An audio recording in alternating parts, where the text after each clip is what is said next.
Voilà, alors c'est vrai que ça peut paraître surprenant, vous êtes venu avec... Deux exploitations de la même chose. Voilà, mais de l'eau, tout simplement. Eh Mais oui. alors, pas n'importe laquelle, hein. C'est une eau qui vient... On est dans la Vienne, On est dans la Vienne, Et on est dans un village qui porte le même nom. Alors, on ne va pas le dire énormément de fois, donc vous allez le découvrir petit à petit. C'est une affaire d'eau thermale. Alors, quand même, en France, on peut être assez fier parce qu'on a plusieurs eaux thermales.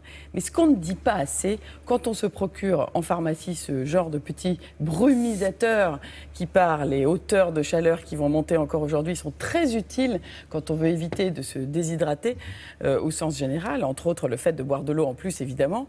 Eh bien, ce qu'on ne dit pas assez, c'est que les eaux thermales ont chacune, entre guillemets, des fonctions. Bien sûr, elles régénèrent tout peu ou prou la peau, mais quand même de manière très sensiblement différente. Et ça, c'est des études qui le prouvent.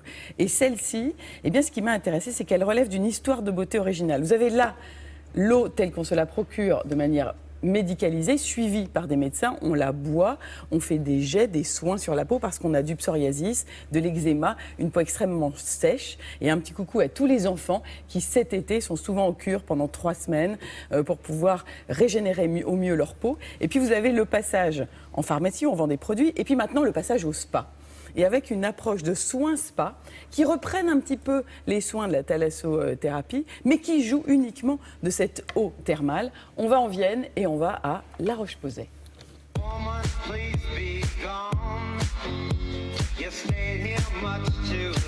L'eau thermale de La Roche-Posay a cette particularité de contenir de la silice en proportion importante, et c'est un sel qui est spécifique et qui a la capacité d'être très adoucissant. Donc c'est ce qui vaut la réputation à cette eau d'eau de velours extrêmement douce pour la peau. Il y a eu une tradition thermale ici à La Roche-Posay depuis plus de 500 ans. Et puis les techniques faisant au fur et à mesure, on a fini par trouver les éléments qui justifiaient de ses propriétés. Ça a été la silice, ça a été le sélénium plus tard pour sa partie anti-inflammatoire. Mais en fait, c'est ce qu'on a vu comme résultat sur les patients eux-mêmes qui ont permis de se rendre compte des propriétés extrêmement spécifiques de cette eau.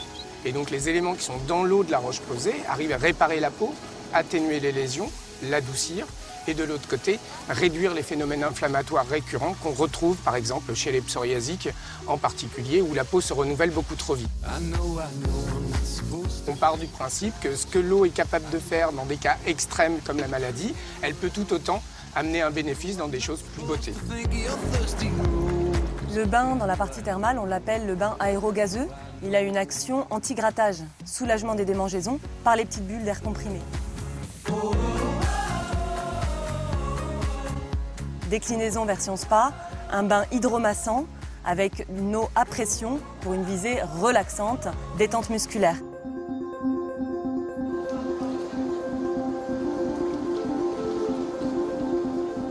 La pulvérisation visage dans la partie thermale, c'est un acte clé. Ce brouillard d'eau thermale en très fines gouttelettes qui perdure sur l'épiderme et qui agit en réparateur, en cicatrisant de la peau.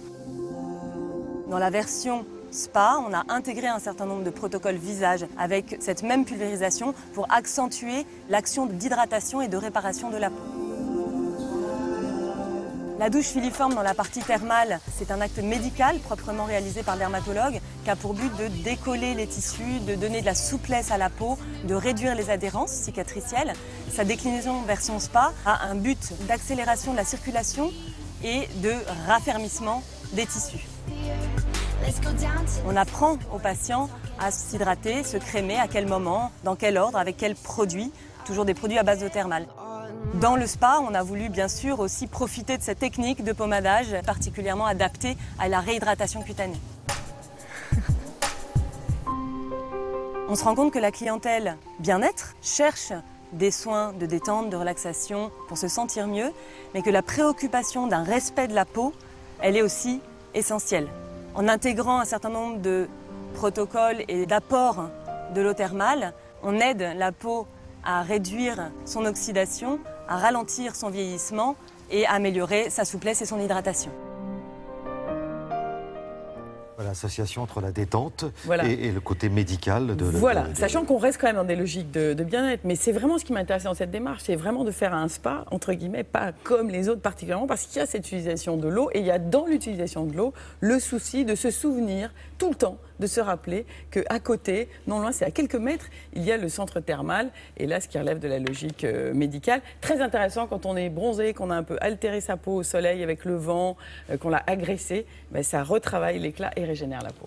Voilà, très intéressant, surtout aujourd'hui, merci Laurence, qu'on va avoir pas mal de soleil et des températures très très élevées.